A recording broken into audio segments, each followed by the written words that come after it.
moving on to the panel discussion, which is one of the most insightful sessions which is required in the current organizations, which is POSH in practice from compliance to culture. So I will be introducing the panelists today. So I have Ms. Raji Raphael, who is a seasoned HR and compliance leader with over 15 years of experience across diverse industries. She's a certified expert in POSH. Ms. Raji has served multiple internal committees contributing to safe workplace cultures. My second panelist is Mr. Sreelal MR, who is an accomplished HR leader with over 15 years of experience shaping people strategy in complex, fast-moving industries as head of HR at Aptiv Cochin, an Irish-American technology company with a global workforce of more than 2 lakh employees across 50 countries. Sreelal is passionate about learning and knowledge sharing as he has delivered 50+ training programs and workshops for HR forums, professional bodies and industry associations. And my third panelist is Ms. Jeeja. She is honored Jeeja as our Women Protection Officer who plays a vital role in safeguarding rights and ensuring a safe, supportive environment for women at workplace. She brings invaluable on-ground experience to this panel, making her insights truly impactful, and I will be the moderator for this panel. So, ma'am, sir, please come to this stage. I request you to please be on the stage. If you are ready to start the session, just on the POSH, right? So as you all know, POSH is one of the major important area which we have to cover when it comes to human resources, because after COVID, we all know that the workplace scenario has changed. Before it was work from home. Now it is now changing into a hybrid model as well as a work from office model. So it is a very, very important area that we cover different aspects, and I have a wonderful panel with me to give us the different insights on the POSH. So my first question is to you, Raji ma'am. Many organizations treat POSH as a compliance check box. How can leaders transform it into a part of workplace culture rather than legal necessity? Okay. So, see, first thing is when it comes to leaders, and I think all of you HRs will agree with me, is they need to accept the fact that POSH is part of the culture and it's not just a legal compliance checkbox. Because many leaders tend to believe that this is not going to happen in my organization. Like, POSH is something that happens elsewhere. It's not something that's going to happen here. That's the kind of mindset. So when an HR approaches a leader, they don't take it that seriously, right? So first thing is we need the commitment of leaders, right, in the form of role modeling, right? So when I say role modeling, it is lead with values, visible support. So what do I mean by visible support? We have town halls, we have business reviews by leaders, leadership meetings. How many times have you seen the CEO or in such reviews talk about POSH as a parameter or a success parameter for a business unit, right? We talk about recognized revenues, released revenues, profit margins, but where is POSH considered as a parameter of the success of the business, right? That's number one. Number two is when they talk to the audience, you have town halls. The CEO needs to understand that the messaging has to come from the top. It has to be a top-down effect, right? He has to talk about the fact that POSH is something that I'm proud of. Our organization doesn't have any POSH cases. We are robust in our POSH system. We believe in a safe working environment, right?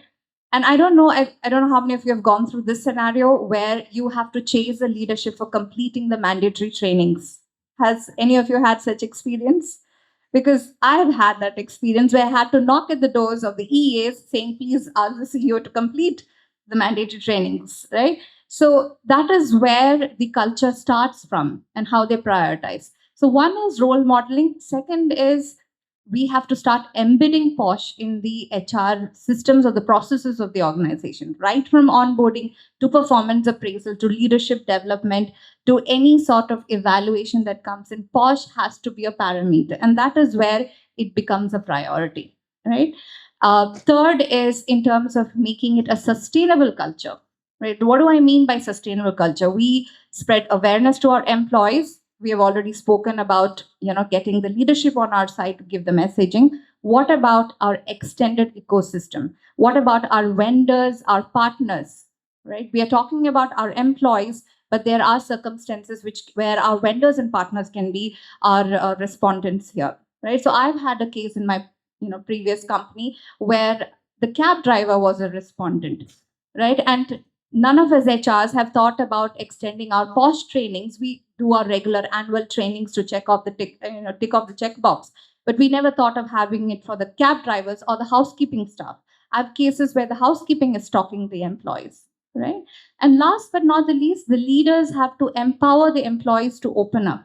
In huge organizations, MNCs, yes, POSH is seen more of as a compliance, so it's given that relevance. But when it comes to startups or small organizations, the moment the POSH comes up, there's always a tendency for the leadership also like, can you talk to the person and hush it down? Can we solve it internally, right? So that kind of messaging has to come from leadership, that you are free to voice out, and leadership is not involved in the POSH management. IC is independent, is empowered, and leadership does not influence that. If that kind of confidence is given from the leader's side, I think all employees will come forward. It was truly inciting, right? So how do you feel? Yes. So you say that it should come from the top down. Yeah, Yes. yeah, sure. Jeeja ma'am, connecting to that, I would have one question for you. From a government perspective, where do you see the biggest gap in organizations' POSH implementation across Kerala or India? Okay, there are gaps. There are gaps. We can feel it. Sometimes I may switch to Malayalam automatically because I am more comfortable in Malayalam. As a government official, we speak Malayalam, we write Malayalam, we give orders in Malayalam, we sleep in Malayalam, we eat in Malayalam. We'd love to hear that also. Everything in Malayalam. If I do so, please excuse me.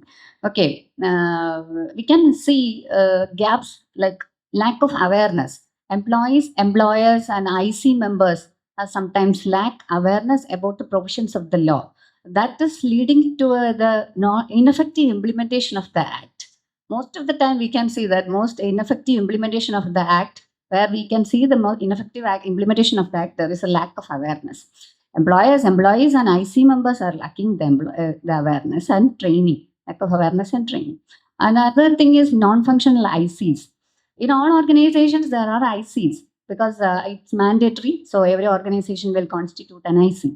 But it's non-functional. Non-functional in the sense that IC members are not aware of their roles, responsibilities, their powers. Not everyone, but some of them are. Powers, responsibilities, procedure, and provisions of the law, and support mechanism. And that's why they are ineffective in handling cases. ICR has a quasi-judicial power, but nobody is using that quasi-judicial power while handling the cases. So it will be ineffective in handling the cases. Another thing is that the survivors are not confident in filing complaints before ICs because but that may be due to fear of retaliation, like termination, unfair treatment, harassment, seclusion from colleagues, or harassment, stigma, or anything. That may be due to any reasons. And they are not trusting the ICs also. There is a trust issue also. Confidentiality, there is a trust issue. Sometimes IC members may keep part with perpetrators' side, so they are not confident. That is one other reason. Other is so in applicability of the POSH Act in non-organized sector and small-scale industries is limited, leaving their women employees vulnerable to sexual harassment. Another thing is systematic reporting of complaints and data collection is poor. Lack of that systematic reporting and data collection, we cannot trace the improvement, we cannot track the improvement of the Act, implementation of the Act, and we cannot also identify the areas of improvement. These are all the gaps. These can be filled. There are also gap fillers are there. Regular and continuous training to employers, and IC members. Ensure that IC members are functional, well-equipped, well-trained to handle the cases. Encourage reporting, and provide a support to survivors. That is lacking in every institution. Survivors couldn't get any support from the employer or organizations, etc. So support the survivors. don't keep side with the perpetrator. And employers and IC members are to be held accountable for non-implementation of the Act. Another thing is there is Section 3 of the Act, POSH Act, which provides employer should provide a safe workplace for employees. That is mandatory provision. Every employer should provide a safe and secure workplace for employees. These gaps, if these gaps can be filled, we can implement the Act to a very effective mode. That 24 years after Vishaga's guidelines put forward by the Supreme Court, we are still to achieve that goals. We have to achieve that goals by implementing the Act more effectively. Thank you. So thank you, ma'am. Sir, I'll come to you, Sreelal, sir. So what do you think are the most common misconceptions of HR professionals have about POSH Act?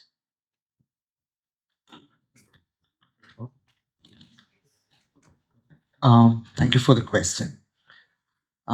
Before I answer that, I would like to understand how many of you are, I'm sure all of you manage your people in your company. How many of you are confident to manage a POSH matter? Can I see a raise of hand? 2, 3, 4, 5, 6, 7, 10, 15, 20. Okay, say 20% of the crowd. So 150, 20% is 30 people. I'm sure the average experience in this hall would be minimum 10 years, 15 years. So 15 years in your profession or 10 years in the profession, only 30 people, or say I'll take 50 people, 1/3 of the people are only able to manage a POSH matter. Do you see there is a gap? If you're the people managing the training, you yourself is not clear, you yourself is not trained in the matter, how do you train or how do you understand the matter? How do you understand the seriousness and how do you take care of your people so that if at all there is a case, they report it. When they report it, you will be able to manage it. See, this is where exactly the gap is. And the gap or the misunderstanding part. If you don't understand something, how do you understand whether the matter is POSH, first of all? So imagine an employee or girl is rushing towards you, saying that there is an incident that happened, somebody tried to harass her. How do you understand whether that is a matter of POSH or a different discipline or different, whether the matter is completely different thing other than POSH? And all of a sudden you take this matter in a high level saying that there is a sexual harassment that has happened.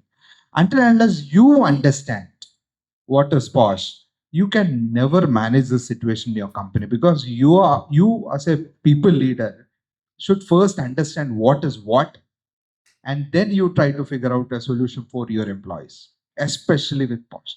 Because there is a very sensitive line between managing compliances and managing sexual harassment at your workplace. Because many times what we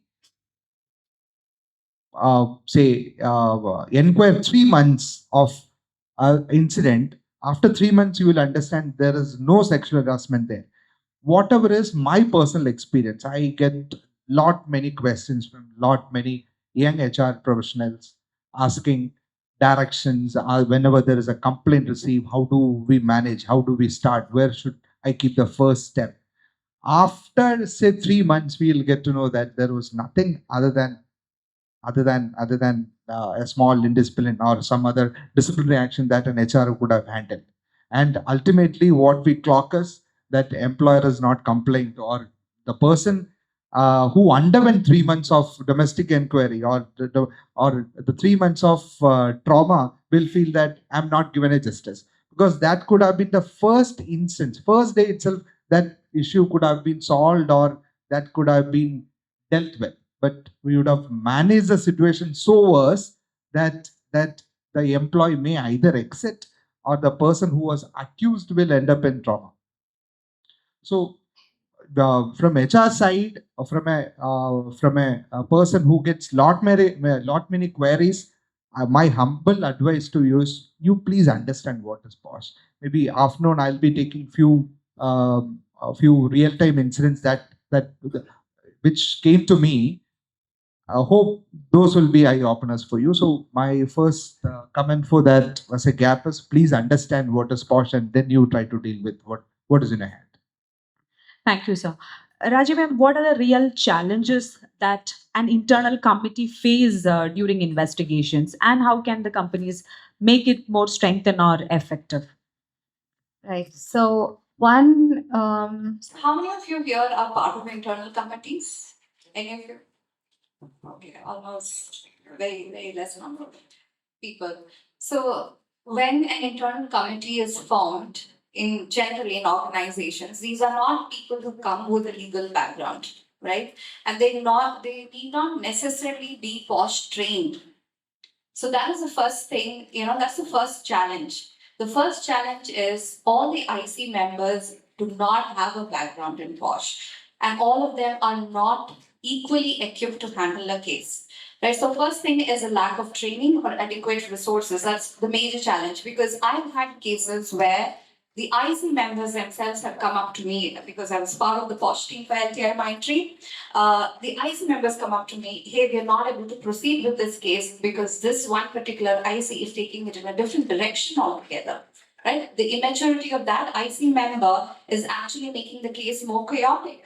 So one is a lack of training. Second is sometimes the IC is helpless, because there comes the role of the HR. When IC members lead, when you have a gap in the IC itself, the IC is not equipped to take up the case properly. So that's the role of the HR, to ensure whenever somebody resigns from the IC, immediately there is a replacement, a trained person gets in, and not just for the sake of ensuring, okay, IC is, complete.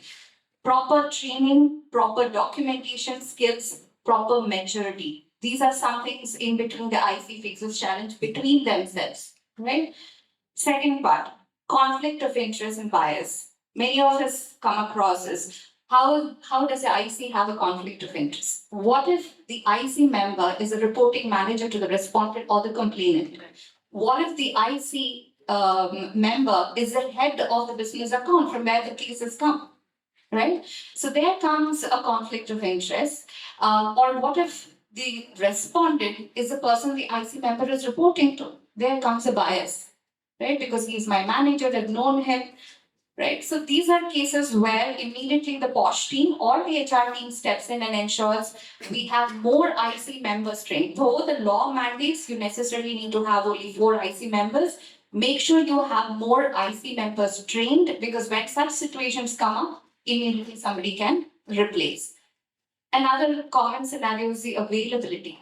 Many of the IC members, they have bandwidth issues, but we have a protocol. We need to close the case in 90 days. So the protocol says, as soon as you receive a case, within 48 hours, you're supposed to connect with the complainant. Within the first 7 days, you're supposed to have a formal connect with the complainant where the deposition of the complainant is taken down.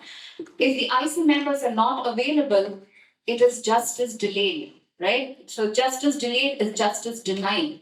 And that is another challenge IC members, and I've seen it many a time, saying, okay, the presiding officer is on a travel. He's gone for a client visit. It may take 2 days for us to come. And unfortunately, it is necessary for all IC members to come together to hold a formal connect. Right, so that's one challenge. Equally is the availability of the respondent in complaint. So we have cases now in this era where we have digital sexual harassment. We have cases where the complainant might be from India, which means the IC of India would take up, but then the respondent is elsewhere on site. So you have time zone issues, you have, how to coordinate that kind of meetings. That's another challenge faced. I even have come across cases where the complainant has already exited the organization, right? But the respondent is with us. I don't know how many of you know that if the respondent is still part of the organization, the complainant or any complainant or a victim can raise a complaint. And the IC of the organization is empowered to take up or is entitled to take it up. So I have cases where the complainant has already existed, then again going back to the complainant for holding meetings. So these are a couple of challenges that the ICs face, but this is also where we as HRs can provide the right kind of support. And one last, another important part is the scope of limit. I mean, the limitations in scope. Many a times we get cases where the case is outside the definition of workplace. That's a major challenge with ICs because the victim comes with a lot of trauma and says, I've had this, I went through this, but this happened in a restaurant, this happened in a hotel, or, I went for a trip with this friend. Right. So what does the IC do in such case? Because it's outside the definition of work. Yeah, that's one of the major challenges faced by IC. So these are a couple of challenges faced by IC. But the only way we can help is equip the IC, train the IC how to cater to these kind of issues. Yeah, sure, ma'am. Jeeja, ma'am, how corporates collaborate with government agencies to strengthen this awareness and protection, especially for women in non-organized sectors? Sorry. Okay, when we hear about corporates, first thing came into our mind is, oh, CSR fund. Okay.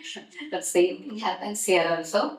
Corporates can collaborate with the government in awareness programs and other awareness campaigns to reach the women of non-organized sector or small-scale industries to train them about their rights and protection and the provisions of the Act, etc.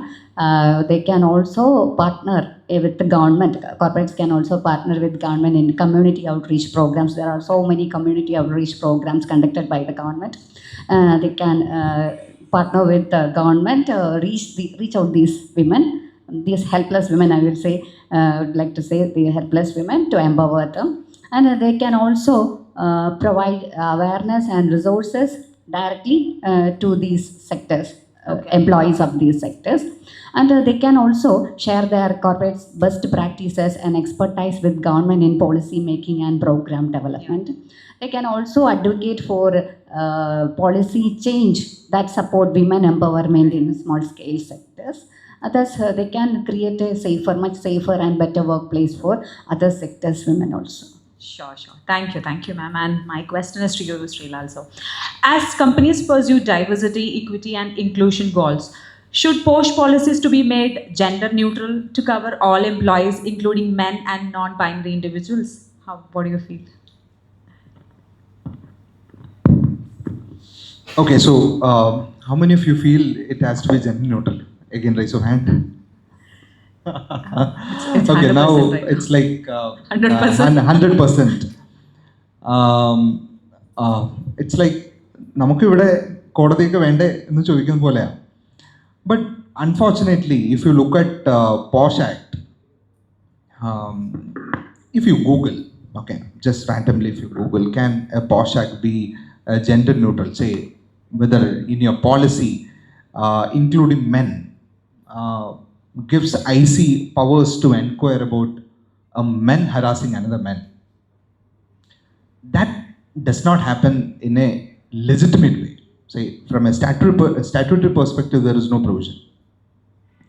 So, whatever you write in a policy, that cannot, like say, from a policy perspective, even if the policy is gender neutral, say, men can also raise a complaint. Yes, they can raise a complaint, but that can only be like to HR, not to the IC member, or not to the ICC, not to the IC. If IC is taking it up, no disciplinary action can be taken against that person by the POSH committee. And that will be first challenged. I hope Madam also will agree with me, because the Act says the victim has to be a female. So Act is protecting only the, say, one side of the gender in this matter.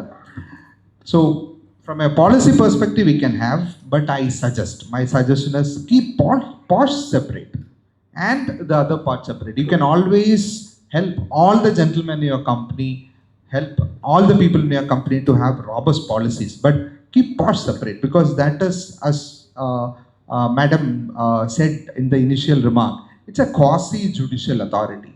So leave that quasi-judicial authority with its own powers that the government or the statutory bodies has given them. Keep the other side separate. There can be a different committee, there can be a different, same forum, but different, through the different powers they inquire. But keep both separate. Never, my suggestion is never ever try to make your POSH policy gender neutral, because when there is a case, the entire matter comes in, because they'll start by saying that your policy is not clear, your policy is not as per the statute. Don't give anybody challenge your policy.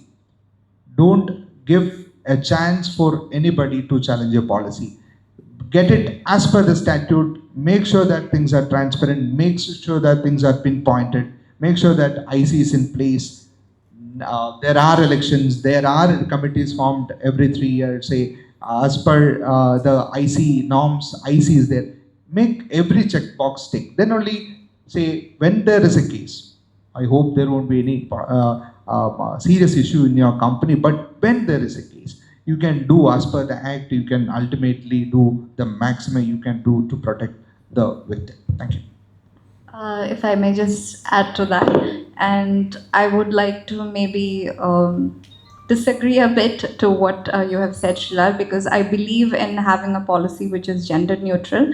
While you're absolutely right, the Act of 2013 does say an aggrieved person is a woman as per the POSH Act, but with the changing times where you have we have sexual cases coming male against male, we are also part of promoting the DEIB, where we are saying we are welcoming the LGBTQ crowd as well into our organizations. It's time we change that. While the government may have formulated this policy years back based on certain circumstances, with the changing times, I believe we also need to push, and that is the role of all of us as HRs to do, the need for a change in the existing law.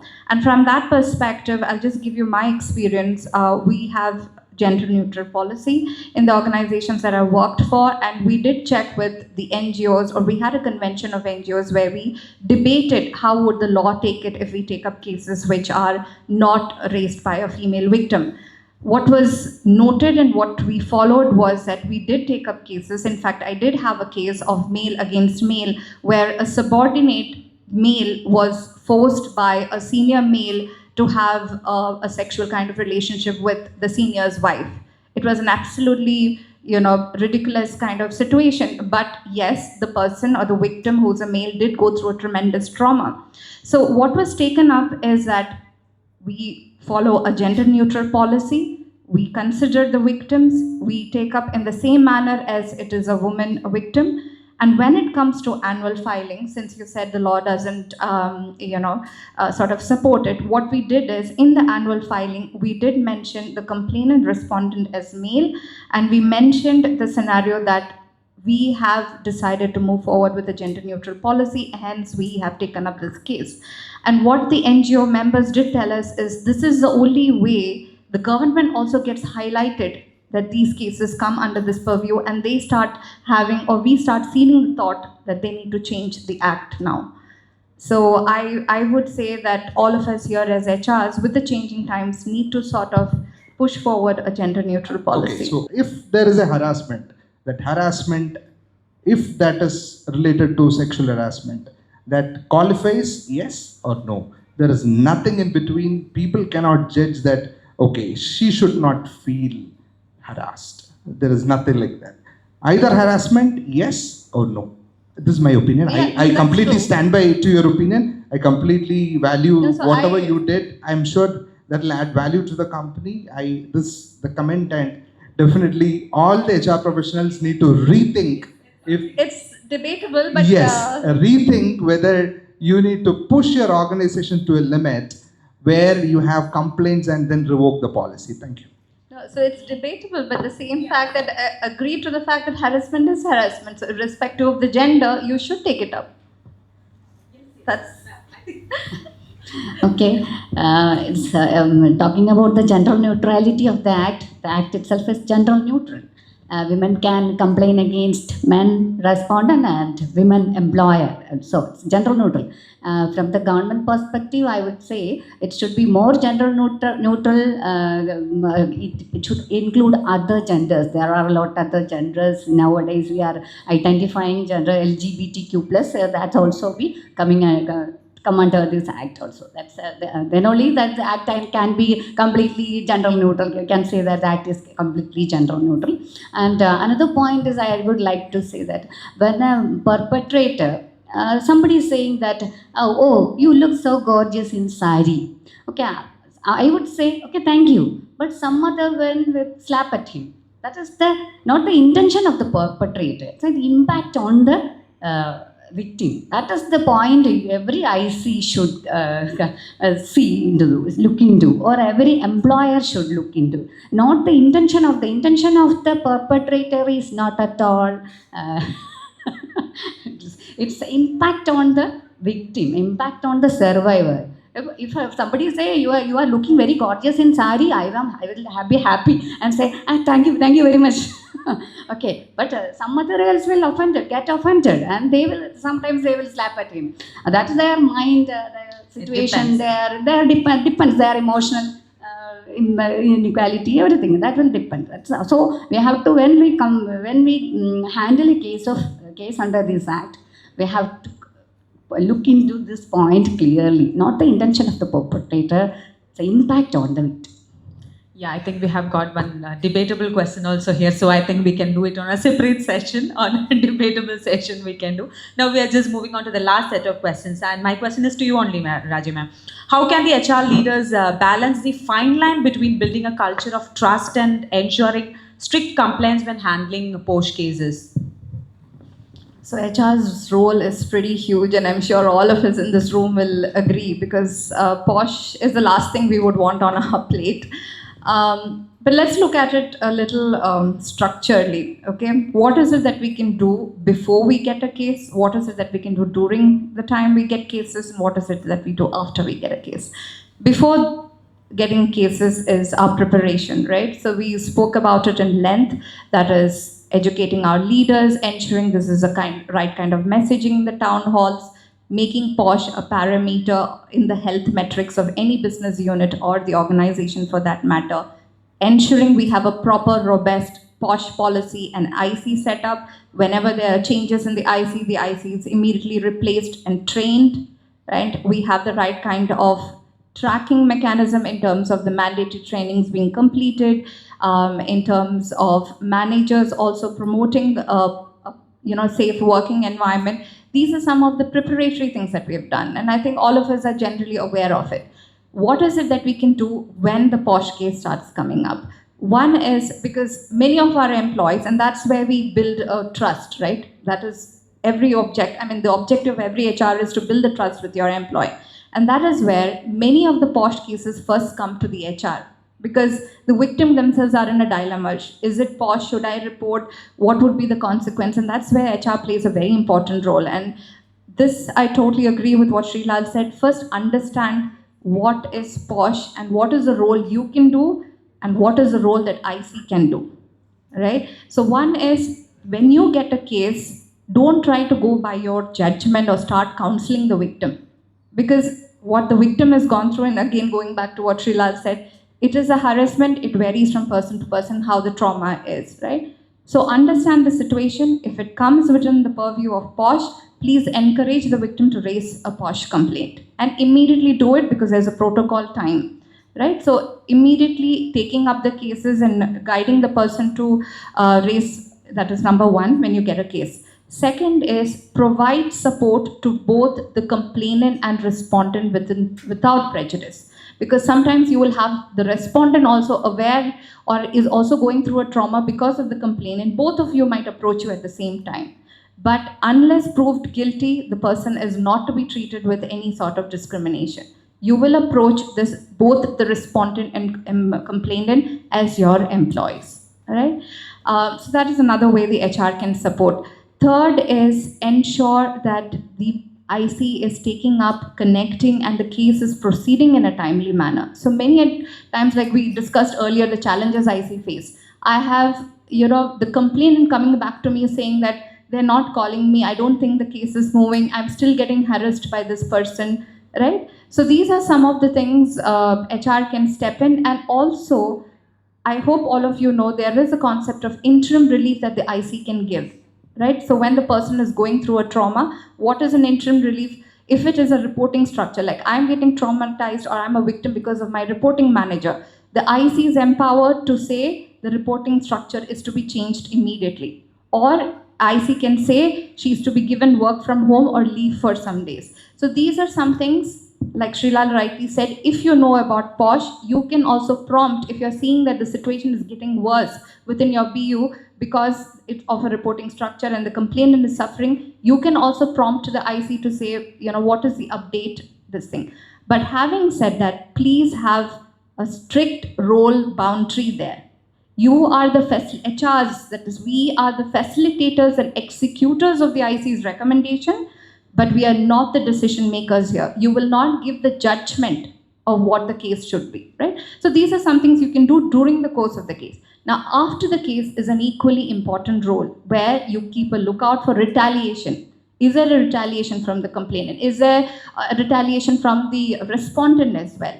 Right? So that is one thing. Second is provide support, because if the case is proved, yes, you provide support to the complainant, the kind of, she's gone through a trauma or he's gone through a trauma, provide the counseling support. If the case is not proved, which means the respondent is not guilty, you have to understand the respondent also has gone through a trauma. He's been pulled into something, defamed, right? There also the HR needs to step in, provide the right kind of support. And last is, it is the ownership of the HR to ensure the execution of the recommendation, right? If you delay the recommendation execution, that's again justice denied. So these recommendations can be terminations, can be warning letters, can be apology letters. It can also include demotion and no hike. So that is where I have come across in my previous experience. The recommendations are given, HR is informed, it's on mail, but nobody remembers this at the time of annual appraisal, right? And if it is a high potential employee or a high pot or a performing employee, nobody remembers that this was there and his promotion is supposed to be held back or the hike is to be held back. So these are areas HRs have to keep their eyes and ears open, but totally be aware what POSH is about and then draw a line. What is the role you can play? What is the authority that IC has where you should not step into? Thank you, ma'am. Jeeja, ma'am, the reporting structure actually differs. When it comes to IT, it might be digital reporting. When it comes to manufacturing or the other traditional industry, the reporting actually might be manually. So how both the industries can learn from each other or on ensuring the accessibility? What do you feel? They can learn from each other a lot of things. IT has a digital platform for reporting and it make it easy and anonymity, etc. can be kept. And also tracking of the cases and tracking case and complying with the completing the procedure is also more easy. So pendency will be much more less while using digital platform. And in the other side, there is a manual face-to-face hearing, etc. is there. Both can be combined together. Digital platforms advantages can be adopted by that's traditional way, and traditional face-to-face hearing and other things can be adopted by the IT sector also. They can both mutually. There are also so many other things I don't know. I am not as a government official, I am not much aware of that. They can adopt each other's best practices. Yes. Thank you, ma'am. And the final question to you, Sreelal sir. So do you think the POSH aware session, which we are doing nowadays in the organization, are achieving their purpose? Or you think that if you could make anything we could do any shift to make it more impactful? So what do you feel in that? Thank you for the question. I think a very relevant question. So, if you look at our companies, we do it religiously, right? POSH sessions, sexual harassment, anti-sexual harassment committees. There are digital pamphlets. There are questionnaires that are circulated. There are video contents that we do. We ensure that the new joiners are aligned to it. We do left and right policies, right? We do left and right information, say, we spam them. Do we need to do that? Is my first question. Maybe nobody would have spoken to you like that, or maybe very sensitive lines also. From my perspective, yes, Vishaka guidelines, it is something that triggered. We always misunderstand many things, and especially POSH. If you look at the trainers, available in Kerala, I'm sure government, they can do many things. But if you look at the availability of trainers, there is a big difference between practitioners and trainers. Because trainers, it's like, I was thinking of a situation. Most of the company trainers are like self-learned. പണ്ട് ഒരു സിനിമയുണ്ട് മഴവിൽ ജയറാമിന് മറ്റേ kit അടിച്ചു മാറ്റി കിട്ടും. And since then he starts learning, right? So most of the trainers that we engage may not have dealt with a POSH themselves in their company. They go left and right educating or bombarding with information to poor employees. And sexual harassment is like a very sensitive matter, very sensitive. It's like we say, right, there is no black and white, it's only the shades of gray. Ipo, I would like to ask a question. How many of you feel valued in the company? Again, raise of hands, please. Again, 100%. How many of you were valued yesterday? Thank you. How many of you were valued the previous day? Oh, so that hand is like, again, the constant number. I was expecting hands to go down because we may not be valued every day, but we know that the sense of belongingness is imparted so that we feel valued. But this does not happen every day. Like today I'm valued, tomorrow I should be valued, day before today. It is like a sum total of value that ultimately we take forward, right? This is exactly with, I feel, this is my personal opinion, this is exactly with sexual harassment also. If a person, poor employee, is told, your manager is saying or liking, sending a heart to you, it can be a sexual harassment.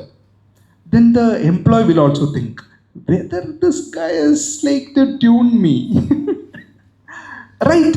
So why do we need to actually get that person into a confused state of mind? Yes, if harassment is there, let that come out. But we are like trying our level best to confuse people, like whether I am in a harassed environment. My suggestion is, let us not do that. The act itself is only 2 pages. Every sexual harassment training is 3 hours. What do we teach them? Like, there has to be a basic differentiation between literacy program, graduation, post-graduation, right? Where do we teach them? Yes, when we impart sexual harassment, like say knowledge, it has to be to the people who deals with this, right? The same people are getting the same training. IC member is also getting sexual harassment training along with an employee who feels that like 3 hours of training done for IC and also the general employees. This should never happen. My suggestion is, this is my suggestion, take it or leave it. Please keep the employees training very simple. My suggestion is, do not engage any trainer, external trainer, because they just identify the situation. You are after your office or before your office, you go to a temple, you pray. that is different from a person whose job itself is praying, right? Who's getting paid to pray. So that person educating your employees is completely different. Or his intention is to get maximum information to the wrong person. And there are no mature trainers in our place where he'll understand my audience is Sida Sada. We need to say ABCD points only and happily say Tata and go back. And I need to spend my time training the IC. It never happens. We'll keep all the left and right ABCD to Z and all the sections to all the people, and he'll think that, okay, my manager may harass me tomorrow. I think we should not do that. If there is a harassment, let them deal with the harassment and let it come to the IC and let IC take the action. Yes, if there are unsafe situations, definitely the employer need to take care. Otherwise, for our employees, any of you in this hall, do not go back, spend 3 hours of training for your employees. Please do not do that. My suggestion. If you are into blue collar people, where there are unsafe situations, where there are unprivileged people coming in, where their literacy is low, where their social power imbalance is so low, spend 3 hours of time, say 30 hours of time. That makes sense. Otherwise, we will be spending money through the nose, but we will be making a reverse impact of your money, your time, their confusion, because unnecessarily we will be thinking that we are in a Conjuring 3 situation. Thank you. Thank you, sir. I think that was really interesting one. Now the forum is open. I'm done from my side. So now the forum is open. If you have any questions to the panelists, yes, please. Any questions if you have?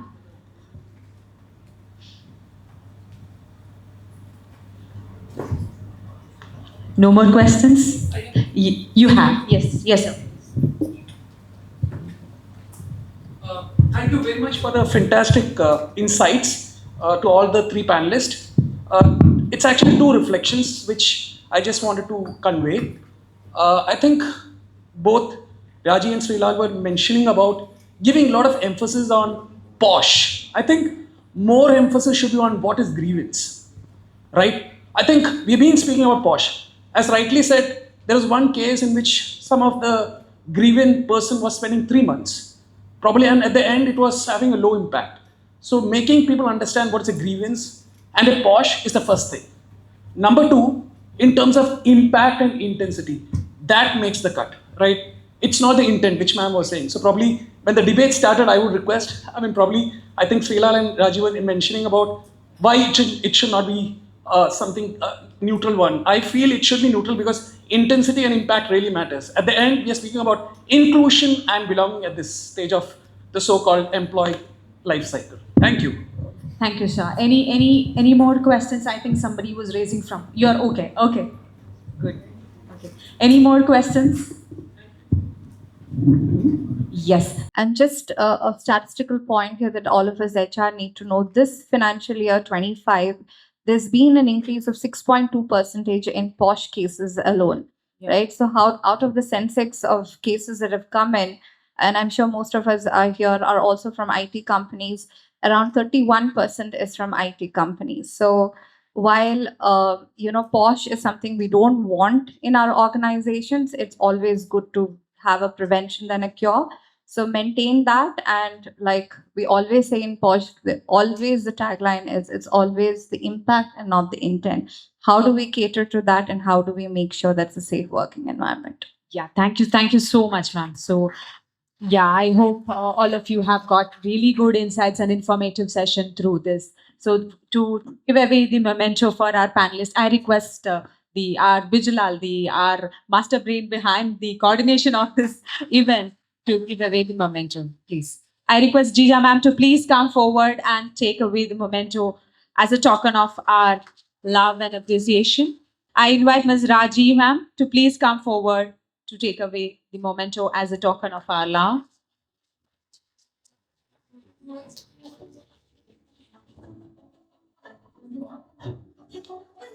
I request Sreelal sir to please come forward to take away the memento as a token of our love and appreciation.